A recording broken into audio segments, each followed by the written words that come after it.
On a single September day in 1940, the Battle of Britain reached its defining crescendo.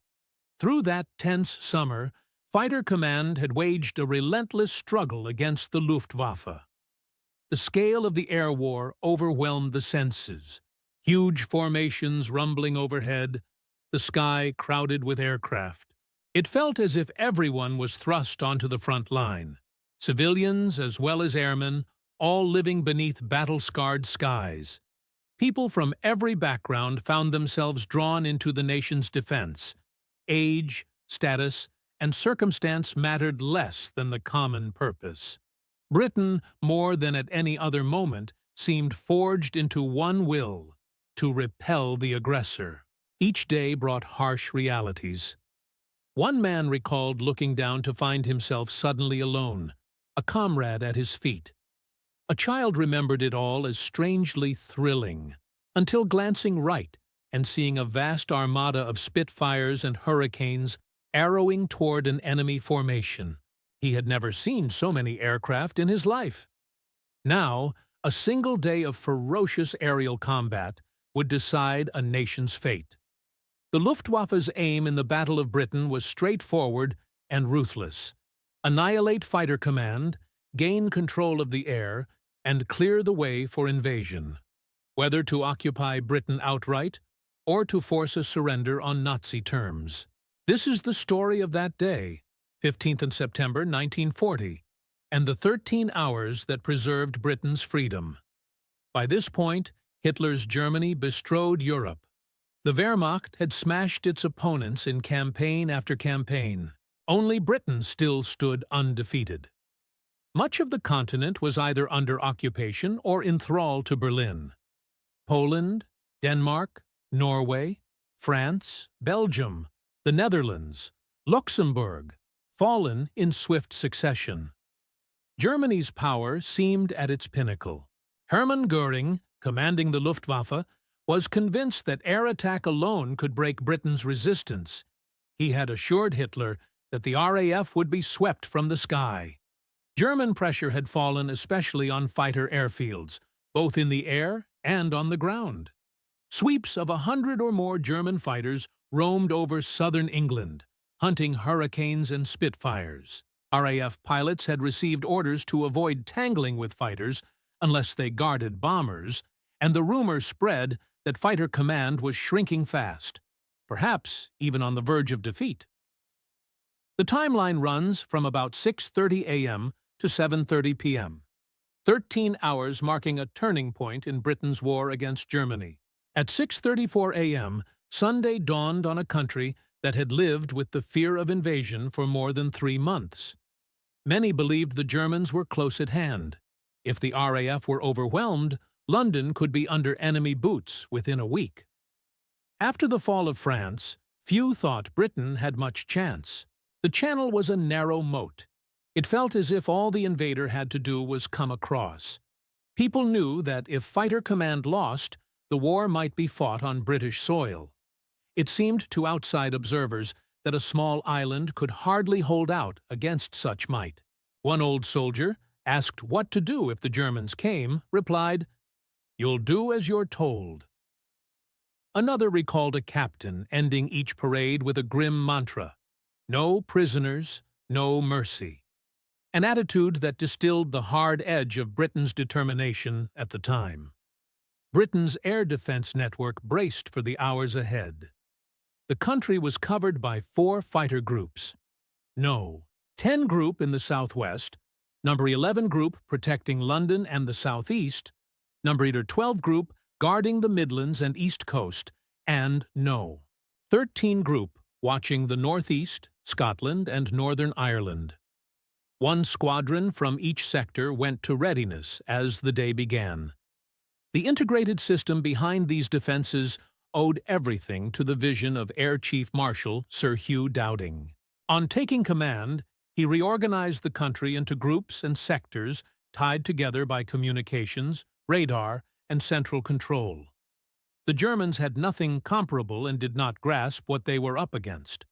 At 8:02 a.m., a solitary Heinkel on a weather reconnaissance mission cruised west along the Channel.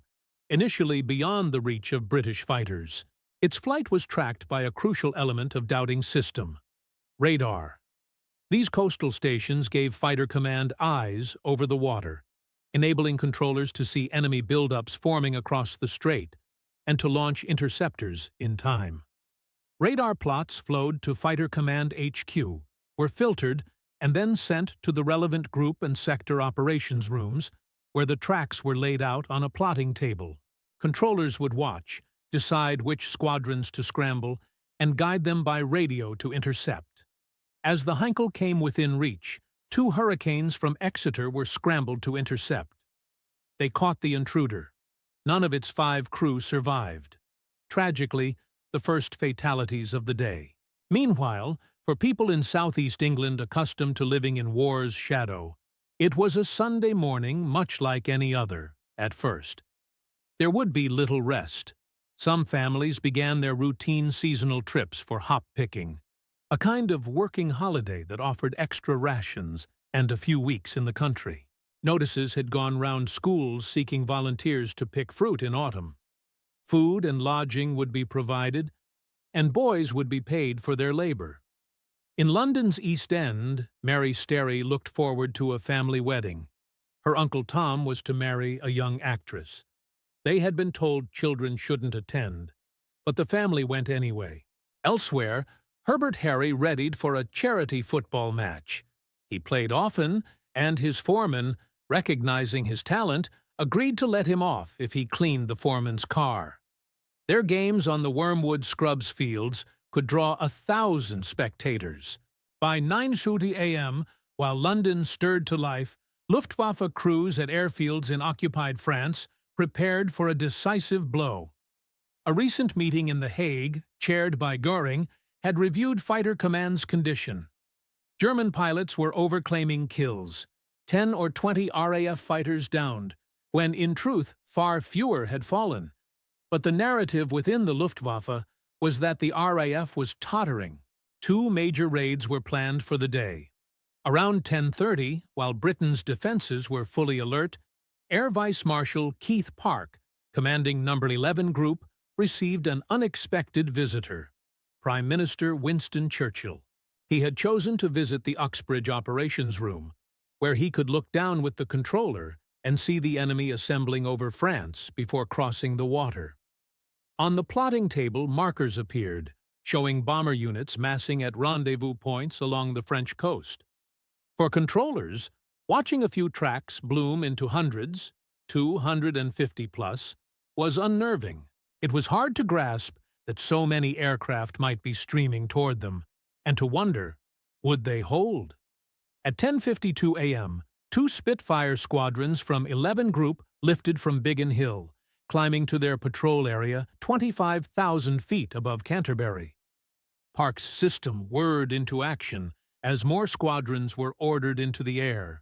Reports flowed in: 50 plus, 100 plus, 200 plus.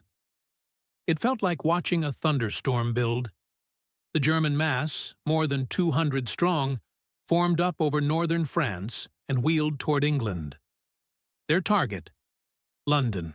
Their line of advance would carry them over the fields and villages of Kent. On a farm, someone called a young worker, Albert, back to the huts. As he walked, he heard the deepening hum. The weather was fine, clear, an early autumn day. Then it all broke. Fighter Command squadrons were being drawn toward a vast engagement over the Garden of England. The fate of Britain teetered on what happened next. At 11:36 a.m., large Luftwaffe formations crossed the coast near Folkestone.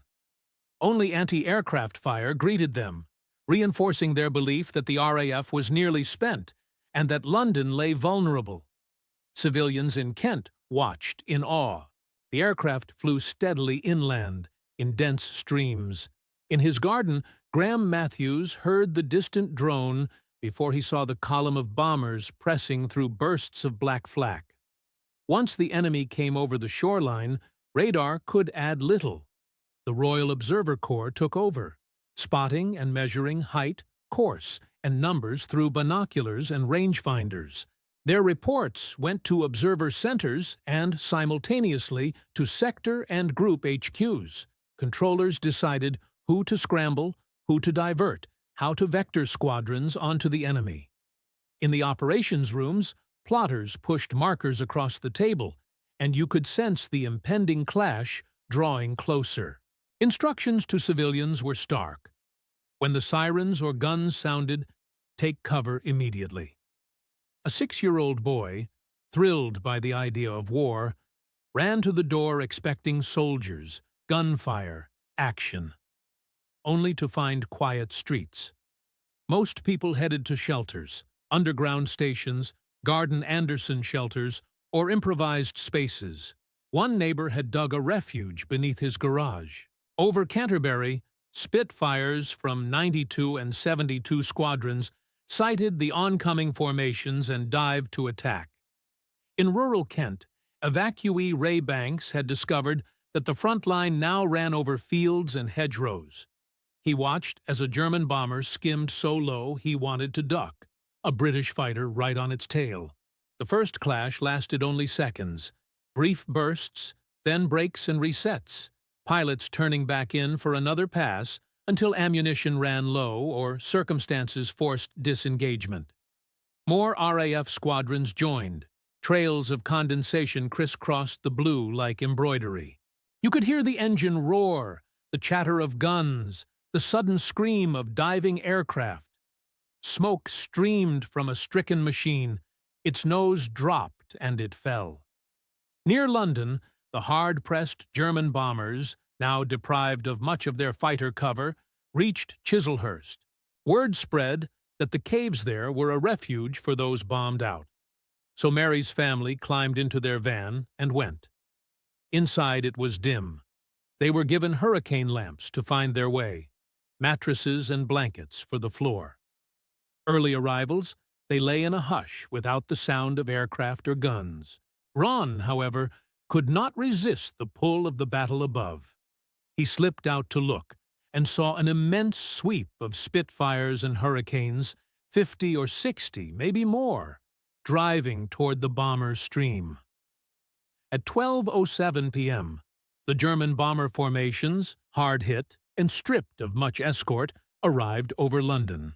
The sound was a low, eerie pulse, an ominous droning. Twin brothers Jeffrey and Alan Lee Williams, dedicated plane spotters, had learned to distinguish engines by ear. Heinkel's made a particular note, and they could tell German bombers from British aircraft without seeing them. At 12:08, Park had 6 fighter squadrons directly over the capital and 6 more coming in from neighboring groups. More than 125 RAF fighters were about to flood onto the enemy. Once the fighters engaged over the city, the anti-aircraft guns fell silent, lest friendly machines be hit.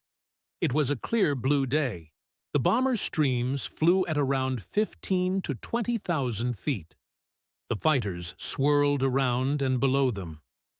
Hurricanes focused on the bombers. Spitfires tangled with the Messerschmitts. One pilot remembered closing in on a Heinkel and watching fragments scatter from it, like water struck with a spoon. High over London, 5 squadrons from 12 Group also arrived. There were so many RAF fighters that they occasionally got in one another's way. The aerial melee became a whirl, black crosses and swastikas flashing past, a Spitfire streaking through the chaos and momentarily reassuring you that a friend was there too. But once you dived in, you lost track of your own unit. 1 second the sky was a frantic knot of turning aircraft. The next, you were alone. On the ground, looking up, it was impossible to tell who was who. Like giant moths fluttering and darting, the identities blurred in the glare and movement.